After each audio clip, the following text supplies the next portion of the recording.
እየጨፈራችሁ እየደነሳችሁ ገንዘብ በሚሊዮን የሚቆጠር ላይ ይገባል ይባላል። እኔ ጸጋ አልፈልግም ማለት ምንድነው? እኔ ገንዘብ ነው የምፈልገው ላይ እንዲሆን ተደርጎ የተሰራ ምን አይነት ስራ ነው? ምን አይነት አገልግሎት እየተደረገ ነው? ሰው ወደ እግዚአብሔር ቃል መመለስ አለበት። Subscribe to my channel።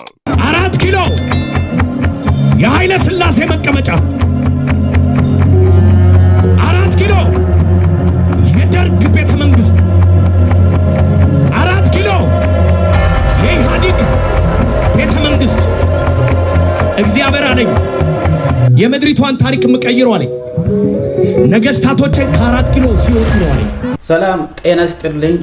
ዛሬ የምንነጋገረው በ4 ኪሎ ዙሪያ ስለተነገረው ስለ 4 ኪሎ ዘንዶ ነው የምናወራው። እንግዲህ ነብይ ሱራፌል ቪዲዮን ከዚህ በፊት እንዳያችሁት በ4 ኪሎ ቤተ መንግስት ዙሪያ ሐሰተኛ የሆነ ትንቢት እንዳመጣ ታውቃላችሁ። ፖለቲካዊ የሆነ ትንቢት ነው የተናገረውና በብዙዎች ዘንድ ደግሞ ይሄ ጥያቄ አስነስቷል። ምክንያቱም አሁን ላይ ካሰባችሁ በደንብ ካስተዋላችሁ አሁን ላይ ያሉት ነቢያት ጠቅላላ በሰዎች ዘንድ ተቀባይነትን ለማግኘት የስህተት ትንቢቶችን እያመጡ የሰውን ቀልብ የመሳብ ስራ ይሰራል።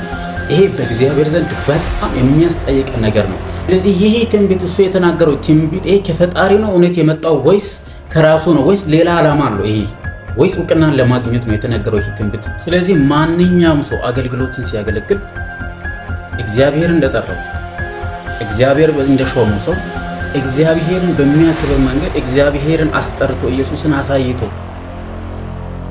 ማገልገል አለበት ብዬ አስባለሁ። እስኪ ደግሞ አሁን ቀጣይ ቪዲዮ እንመልከት። ፕሮፌቲክ ዳንስ ነው የምትደነሱ። ፕሮፌቲክ ዳንስ አር ሬዲ ምን ዳንስ ፕሮፌቲክ ሬዲ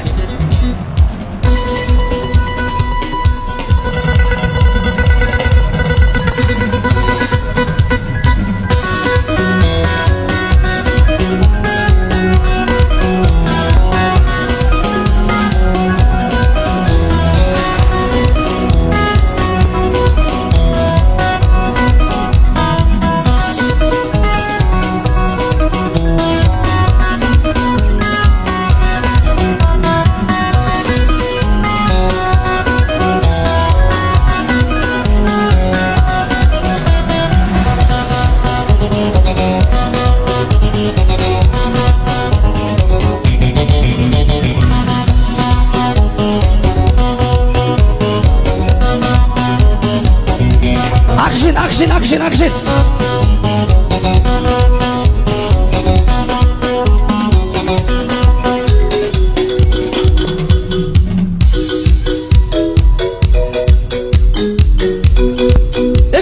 እግር ኤይ ሬዲ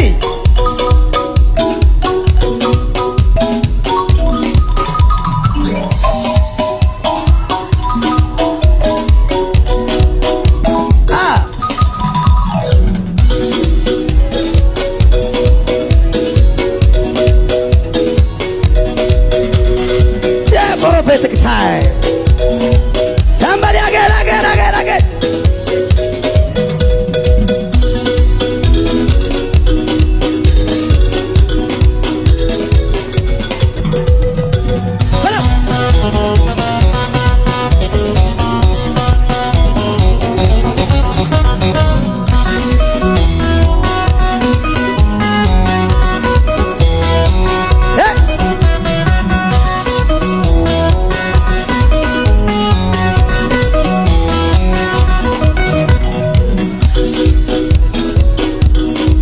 ይለቃል ዛሬ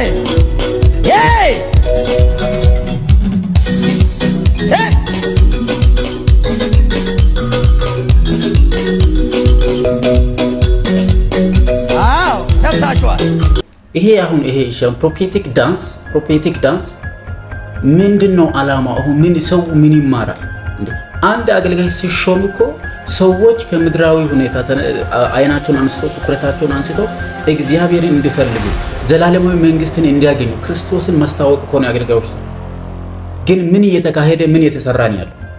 ሰው ከእግዚአብሔር ቃል እግዚአብሔር አይኑን አንስቶ ምድራዊ ነገር ገንዘብ እንዲፈልግ እንግዲህ አሁን እንዳያችሁ እየጨፈራችሁ እየደነሳችሁ ገንዘብ በሚሊዮን የሚቆጠር ገንዘብ ይገባል ይባላል። ህዝቡም እንደዛ እየተባለ እየጨፈረ ነው ያለውና ምን ወዴት እየሄድን ነው? አገልጋዩስ ወዴት እየሄዱን? ህዝቡስ ወዴት መጽሐፍ ቅዱስ ምን ይላል ስለዚህ ነገር? እግዚአብሔር የሚመለከው በእውነትና በመንፈስ ነው የሚመለከው።